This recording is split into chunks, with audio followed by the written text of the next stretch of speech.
ওজন জটিলতা ও ঈদের টানা ছুটিতে কিছুদিন বাজার মন্দা থাকলেও এখন জমজমাট চাঁপাইনবাবগঞ্জের কানসাট আম বাজার। চাষিরা জানান বিরূপ আবহাওয়ায় আম সরবরাহ কিছুটা কম থাকলেও দাম স্থিতিশীল রয়েছে। এতে তারা আমের ন্যায্য মূল্য পাবেন বলে আশা করছেন। এদিকে সংশ্লিষ্টরা বলছেন দিন যত যাবে ততই বাড়বে আমের দাম। একেএস রোকনের তথ্য ছবিতে প্রতিবেদন। ক্রেতা বিক্রেতাদের হাঁকডাকে মুখর কানসাট আম বাজার। জেলার বিভিন্ন প্রান্ত থেকে এখানে আসে নানান জাতের সুস্বাদু আম। আর ঈদের ছুটি কাটিয়ে এখন দেশের বিভিন্ন প্রান্ত থেকে ক্রেতারা আসছেন আম কিনতে।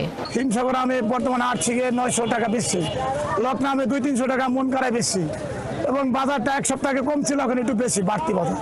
আমের বাজার এখানে বেশি, কিন্তু ঢাকার মোকামে বা বিভিন্ন দেশের মোকামে দাম কম। এই বাজারে খ্রিস্টপাত আম বিক্রি হচ্ছে 3000 থেকে 4200 টাকা মন দরে। এছাড়া ল্যাংড়া, আম্রপলি সহ অন্যান্য জাতের আম বিক্রি হচ্ছে 2000 থেকে 2500 টাকা মনে। আমের দাম স্থিতিশীল থাকায় খুশি চাষিরা। সাইজগুলো দেখতে অসুন্দর বা দেখতে ভালো না, সেই আমগুলো 15-20 টাকা কেজি জুস কোম্পানিতে নেওয়া হয়, এবং ভালো মানের যেগুলো আম সেগুলো 4000 এবং 4500-4500 টাকা মন পর্যন্ত কিন্তু বিক্রি হচ্ছে। হাট ইজারাদার ও বাজার ব্যবস্থাপনা কমিটির সদস্যরা জানান সব জটিলতা কাটিয়ে কানসাট আমবাজার আবারও ঘুরে দাঁড়িয়েছে। হারানো ঐতিহ্য ফেরাতে মাঠ পর্যায়ে চাষিদের সাথে মত বিনিময় সভা করা হচ্ছে। যে খ্রিস্টপাত আম আজকে 4000, 4200, যেটা ভালো, নিম্নে 2000, ক্রমান্বয়ে মার্কেট বাড়তেছে।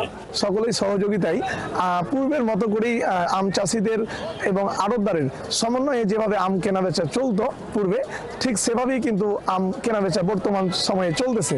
এদিকে আমবাজারের সুষ্ঠু ব্যবস্থাপনা ও নিরাপত্তা নিশ্চিতে নিয়মিত তদারকি করছে উপজেলা প্রশাসন। হাটে আম কি পরিমাণ উঠছে, হাটে আমের যে দাম কিভাবে বিক্রি হচ্ছে, সার্বিক বিষয়ে আমরা একটা ধারণা পেলাম। আমার কাছে মনে হচ্ছে যে গত 2-1 দিনের তুলনায় আজকে আমের দাম যথেষ্ট ভালো, এবং আম চাষিদের মাঝেও একটা খুশির ছোঁয়া লেগেছে যে আমের দামটা অনেকটাই বেড়েছে।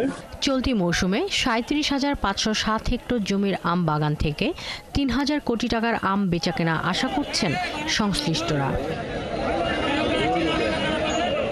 শাকিলা শম্পা, 71।